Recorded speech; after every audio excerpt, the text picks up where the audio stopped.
Good morning. আমার আরও একটি নতুন ব্লগে তোমাদের সবাইকে স্বাগত জানাই।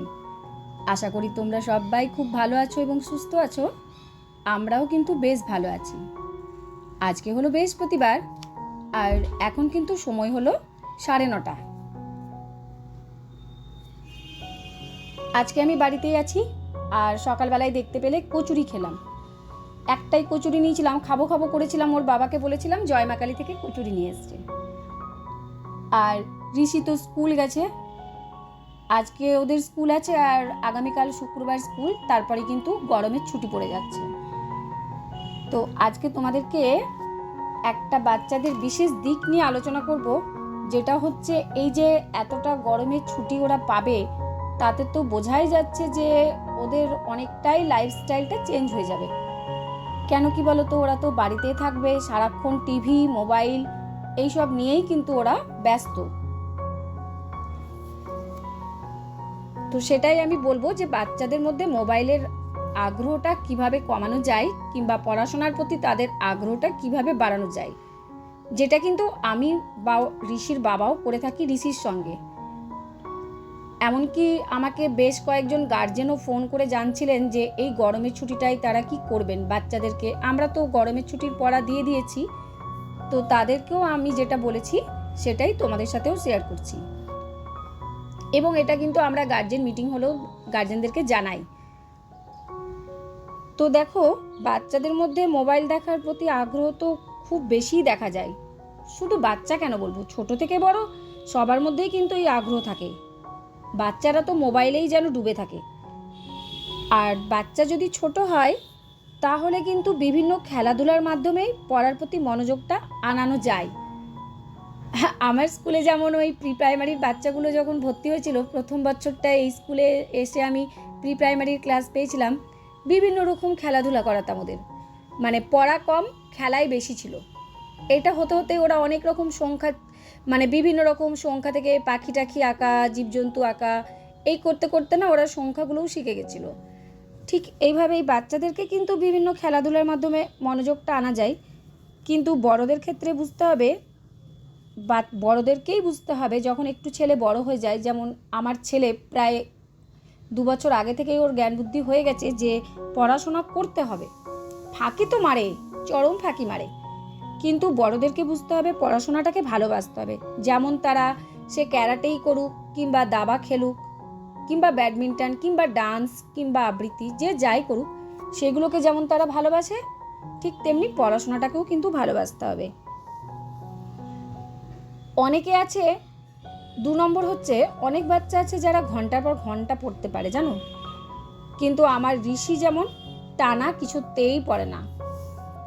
ওই 15 মিনিট 20 মিনিট বসবে, আবার একবার উঠবে। তো যাই হোক, ঋষির বাবা বলে যে এটাও একটা ভালো দিক, টানা যদি 1 ঘন্টা নাও পড়ে, ঘুরে ফিরে যদি আবার পড়তে বসে, কিন্তু সেই পড়াটা যেন সলিড হয়। তো ঋষি কিন্তু সেটাই করে। একটানা যে পড়ার দরকার আছে একেবারেই সেটাও নয়, আধ ঘন্টা 40 মিনিট 45 মিনিট পড়ুক, একটু ঘোরাফেরা করুক, তারপর আবার পড়ায় মন দিক। আর দেখো, তোমাদের সাথে কথা বলতে বলতে কিন্তু আমার ভাতটাও নেমে গেল। 3 নম্বর হচ্ছে পড়ার প্রতি যেন কোনো রকম ভয় না থাকে, ভীতি না আসে। যেমন অনেক গার্জেন আছে, ঋষিদের ব্যাচেও দেখেছি যে অনেক গার্জেন না প্রচণ্ড বকাবকি করে, এমনকি মারধরও করতো জানো। মানে ঘর অন্ধকার করে ঘরের মধ্যে রেখে দেওয়া, এগুলো একরকম তাদের উপরেই টর্চার করা। সেটা কিন্তু করাটা ঠিক না। অনেক গার্জেন আছে যেমন বলবে যে তোমাকে ফার্স্ট হতেই হবে, না হলে তোমার রক্ষে থাকবে না, তোমাকে এত নাম্বার পেতেই হবে, 90% 99%, যাই বলো না কেন সেটাই যেন হায়েস্ট হয়। অনেক গার্জেন চায় যে আমার ছেলেই যেন ক্লাসে টপার হোক। আমি বলবো যে আমার ক্ষেত্রে কিন্তু আমরা ঋষিকে এরকম একেবারেই করিনি। আর এইটা দেখতে পেলে তো, এটা হচ্ছে এই যে দেখালাম তোমাদেরকে, ঋষির আইএস হবার স্বপ্ন ছোট্ট থেকেই। তো সেই আইএসের তোমাদেরকে আগেও একটা দেখিয়েছিলাম, একটা ছোট্ট কার্ড করেছিল, লেখা ছিল আইএস সৌনক চ্যাটার্জি। এটা ওর ছোটবেলার স্বপ্ন। তো যাক, ওটাই পরে আসছি। তো 3 নম্বর হচ্ছে যে পড়াশোনায় যেন ছেলের ভীতি না আসে। যদি এইরকম একটা প্রেসার ক্রিয়েট করা হয় বাচ্চাদের প্রতি, তাহলে তাদের না পড়াশোনার প্রতি আগ্রহটাও কিন্তু একেবারেই নষ্ট হয়ে যায়।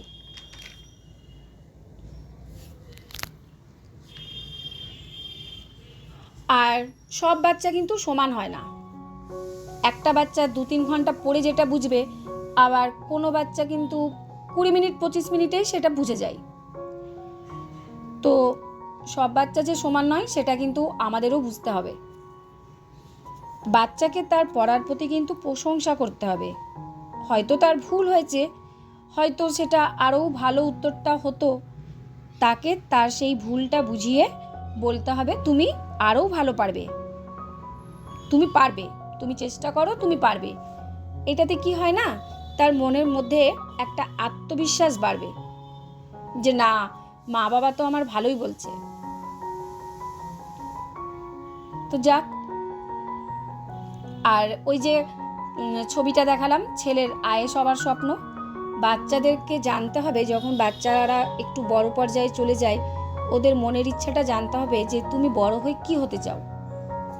ঋষি তো অনেক ছোট্ট থেকে বলতো, ক্লাস 1-2 পড়তো, তখন ছোট্টতে বলতো আমি পুলিশ হব। তো শুনে বেশ মজা লাগতো। পুলিশটা ছেড়ে 2-3 যখন হয়ে গেল, 4 হয়ে গেল, তখন থেকেই ওর স্বপ্ন আইএএস হব। তো সেটা ছেলের ভবিষ্যতে যা লেখা আছে সেটাই হবে। ছেলে বড় হয়ে কি হতে চায় সেটা কিন্তু আগে জানতে হবে। এই নিয়ে কিন্তু ছেলের সঙ্গে আলোচনাও করতে হবে।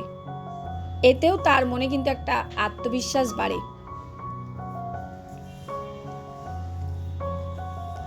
তারপরে দেখো, বাচ্চাকে ধৈর্যের সাথে কিন্তু পড়াতে হবে। যখন বাচ্চারা ছোট থাকে তাদের তো অনেকটাই ধৈর্য দিতে হয়। তো নিজে বিরক্ত হলে কিন্তু চলবে না।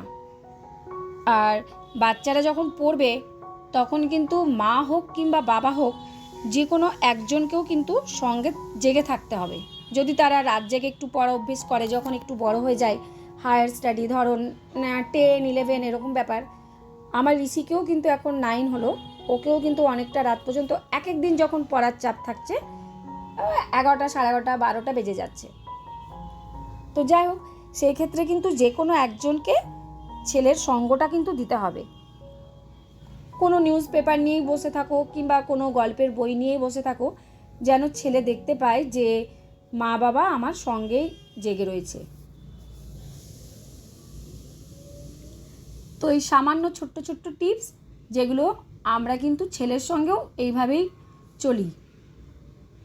আর যেহেতু আমি তো একটা স্কুলেই আছি, বাচ্চাদের গার্জেনদেরকেও কিন্তু আমরা এই কথাগুলো সেম একই কথাই আমরা বলি। বাচ্চাকে কিন্তু কখনোই কোনো প্রেসার দেওয়া কিন্তু ঠিক না। আর সব থেকে বড় কথা কি বলতো, বাচ্চাদের সঙ্গে না বন্ধুর মতন মিশতে হবে। তাতে কি হয় বলতো, তাদের মনে যে ভয় ভীতি কি কারণ সেটা কিন্তু ওরা মন খুলে বলতে পারবে। প্রথমেই যদি আমরা ভয় দেখিয়ে দিই তোমাকে এই পেতে হবে, এই নাম্বার চাই আমাদের, তাহলে কিন্তু ও গুটিয়ে যাবে। এটা না করে বাচ্চাদের সঙ্গে বন্ধুর মতন থাকা উচিত। তো দেখো, এখানে কিন্তু আমার অনেক কাজ হয়ে গেল। দেখতে পেলে আমার শখের ডাইনিং টেবিল, সেই ডাইনিং টেবিলটা কিন্তু পরিষ্কার করলাম।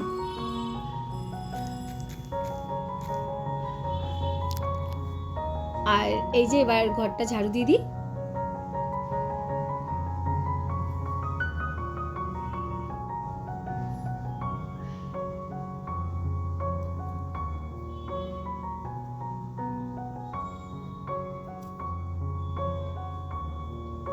ঋষিদেরও স্কুলে অনেক কাজ দিয়েছে জানো, ওই প্রজেক্ট রেডি করতে হবে, পড়ার ছুটির চাপ দিয়ে দিয়েছে। আর উঁচু ক্লাস হচ্ছে তো, 9 হয়ে গেল, এখন তো একটু পড়তেই হবে। ও ফাঁকি মারে, ও কিন্তু একদম টানা কিন্তু পড়ে না, তাহলে তো হতোই। আর সেইভাবে না গিটার, দাবা, ক্যারাটে এগুলো ও প্র্যাকটিস করতেও পারছে না, সময়টা ঠিকভাবে দিতেই পারছে না এগুলোতে।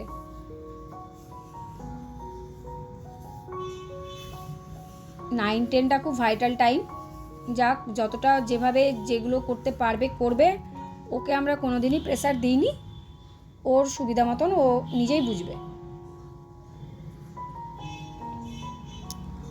ব্যাস, দেখো আমার রান্নাঘর কিন্তু সুন্দরভাবে পরিষ্কারও হয়ে গেল।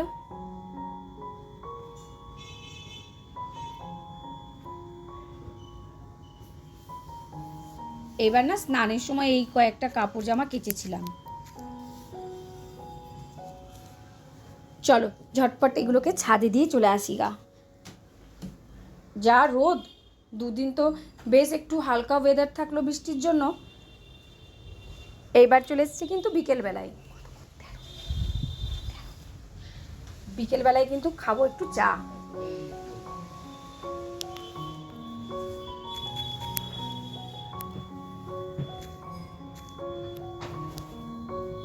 তার সাথে নেব দুটো গুড ডে বিস্কুট।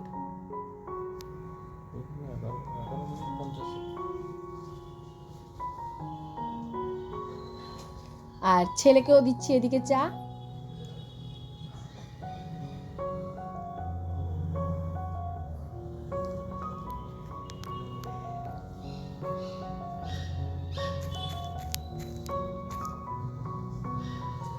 ব্যাস চলো এবার ঝটপট করে একটু চাটা খেয়ে নিই। এখনো কোনো কাজে লাগিনি, এরপরে বাকি কাজে হাত দেব। আবার সন্ধ্যাবেলায় দেখতে পাচ্ছ সিঙ্গারা নিয়ে এলো, এবার সিঙ্গারা আর চা খাই। তাহলে চলো আজকের মতন আমার ভিডিওটা এখানেই শেষ করলাম। আবারও দেখা হবে তোমাদের সঙ্গে। তোমরা খুব ভালো থেকো, টাটা।